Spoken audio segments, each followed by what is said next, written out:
शुक्राना गुरुजी। मैं गुरुजी की प्यारी बेटी जय गुरुजी शुक्राना गुरुजी चैनल में आप सभी का स्वागत करती हूँ।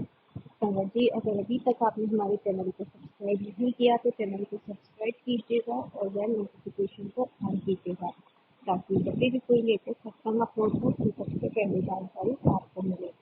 संगत जी, आप भी अपने सत्संग को हमारे चैनल के माध्यम से शेयर कर सकते हैं। आप अपने सत्संग को लिख करके या साफ एंड राइटिंग में या फिर रिकॉर्ड करके व्हाट्सएप पे हमें भेज सकते हैं। हमारा व्हाट्सएप नंबर आपको स्क्रीन पे रिफ्लेक्ट होते हुए मिल जाएगा या डिस्क्रिप्शन बॉक्स से भी आप ले सकते हैं। चलिए संगत जी, अब हम आज के सत्संग की ओर चलते हैं। आज का सत्संग हमें आंटी जी ने अपनी ही वॉइस में रिकॉर्ड करके भेजा है। तो ओम नमः शिवाय, शिवजी सदा सहाय। ओम नमः शिवाय, शिवजी सदा सहाय। जय गुरु जी, बहुत बहुत शुक्राना गुरु जी। प्यारी प्यारी संगत को मेरा प्रेम भरा जय गुरु जी। संगत जी, गुरु जी के बहुत अच्छे अच्छे मैसेज आ रहे थे कि तेरी सारी मुरादें पूरी होने वाली हैं। जो जो तू चाहती थी वो तेरे सारे काम बना रहा हूँ। अब तो बस शुक्राना कर दे। कई बार समझ ही नहीं आता क्या कहें इस बात पे, इतने खुश हो जाते हैं हम, दिल गदगद हो जाता है। वाकई ही सारी खुशियाँ तो मिल ही रही हैं, मन में बहुत ही संतुष्टि है। और एक अचानक ही घर में बच्चे के साथ कुछ तनावपूर्ण स्थिति पैदा हो गई थी, उसकी अपने किसी दोस्त के साथ, मित्र के साथ, और उसका हम सब पे बहुत ही बुरा प्रभाव पड़ रहा था मानसिक स्तर पे। और बहुत जल्दी से परिस्थितियाँ सुधर जाएं ऐसा कुछ दिख भी नहीं रहा था। ऐसे मैंने गुरु जी से प्रार्थना की, बस उसके अलावा तो हमारे पास कुछ चारा ही नहीं होता। और लेकिन मन में विश्वास पूरा होता है कि गुरु जी संभाल लेंगे। और मैंने गुरु जी के पास कहा, हाँ, अपनी अर्जी लगाई कि मुझे अपने मंदिर बुलाओ, बस मैं आपके चरणों में पहुंचना चाहती हूँ। बस वहीं जाके मुझे शांति मिलनी थी। और जैसे तैसे आज मैं अपनी कोशिश की कि जल्दी से जल्दी पहुंचूं, लेकिन काफ़ी लेट हो ही गई थी। मुझे 6 घंटे लग जाते हैं। इंदिरापुरम रहती हूँ मैं, और डर लग रहा होता है कि बहुत लेट हो जाएगा तो घर में अच्छा नहीं लगेगा, जबकि हस्बैंड कुछ कहते नहीं हैं, लेकिन खुद से ही बड़ा मन में एक तनाव सा और गिल्ट सा पैदा हो जाता है। तो गुरु जी अपने आप ही, मैं देखती हूँ हर बार ऐसी कृपा करते हैं। हस्बैंड ही छोड़ के आते हैं, फिर बेटा लेने के लिए आ जाता है, और कोई किसी तरीके का तनाव वाला माहौल दिखता नहीं है, चाहे भीतर में लगता भी हो हस्बैंड को। लेकिन वो बेचारे कभी नहीं मुझे टोकते, वो मुझे करने देते हैं जो मैं चाहती हूँ, इसलिए और थोड़ा सा गिल्ट लगता है। तो गुरु जी ने इतनी कृपा की, बहुत अच्छे से सब वहाँ पे उनके शब्द कीर्तन भी सुने और बहुत अच्छा प्रसादम भी ग्रहण किया। जल प्रसाद तो मिलता ही है, जो कि एक बहुत बड़ी दौलत लगती है, नेमत लगती है। उसके अलावा बहुत ही अच्छा कड़ा प्रसाद था, ब्रेड पकौड़ा था और चाय प्रसाद था। मुझे संगत जी पता ही नहीं चला, जो मेरा कड़ा प्रसाद मैंने जैसे रखा, जैसे हाथ में लेकर आते हैं और फिर बैठते वक्त हाथों से खुद भी बैठते हैं और सामान को भी नीचे रखते हैं। तो जो मेरे साथ में संगत जी थी, वो मेरे हलवे की तरफ देख के कुछ बोलना शुरू करी। तो मैंने कहा, क्या कह रहे हैं आप?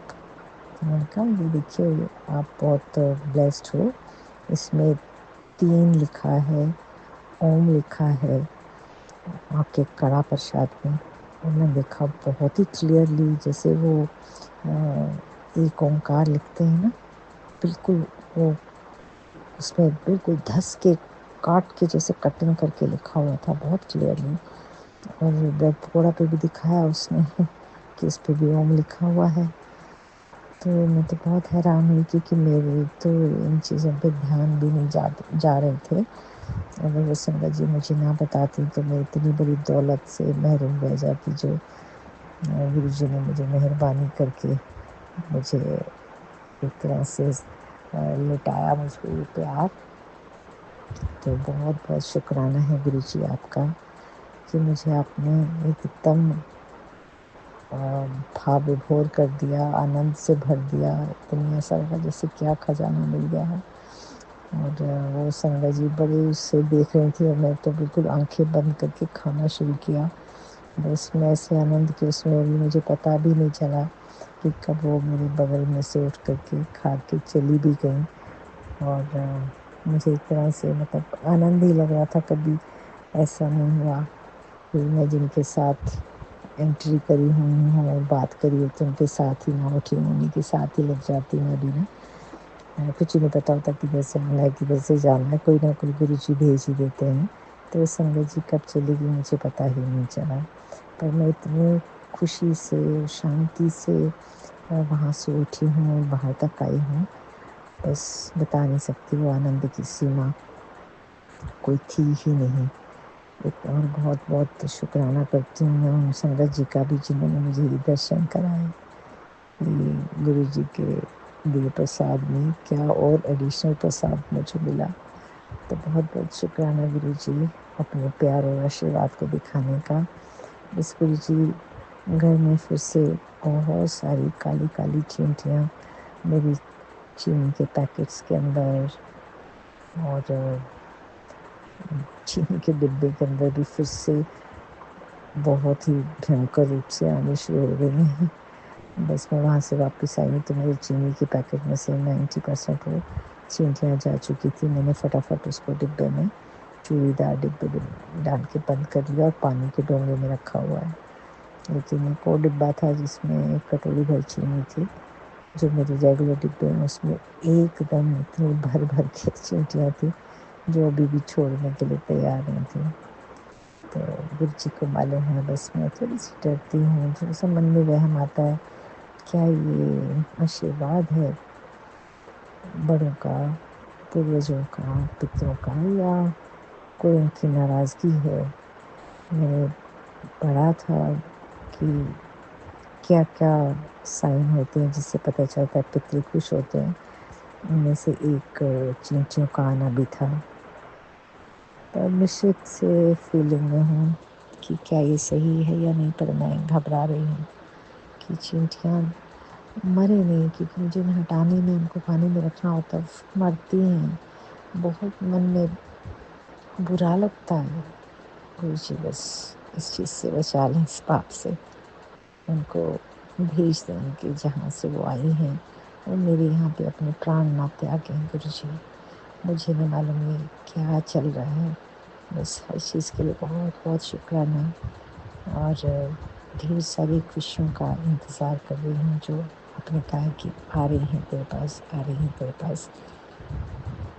गुरु जी बहुत बहुत शुक्राना। इतना जो आनंद आपने दिया है वो बहुत बड़ा खजाना है जिससे मैं आपको शब्दों में बयान ही नहीं कर सकती संगत जी कि इतना बड़ा खजाना है जिसे कहते हैं शांति। मन के अंदर एक सुकून, वो बहुत बड़ी दौलत है, भगवान की दी हुई होती है वो सिर्फ। और हमारे गुरु जी ने अगर हमें दी है या अचानक हमारी झोली में आन पड़ी है तो हम गुरु जी की प्लस संगत तो हो ही गए। गुरूर आने लगता है अपने आप पे, उस गुरूर से बचाना गुरु जी। बहुत बहुत शुक्रिया, बहुत बहुत शुक्राना। ओम नमो शिवाय। शिव जी सदा सहाय। ओम नमो शिवाय। गुरु जी सदा सहाय। जय गुरु जी।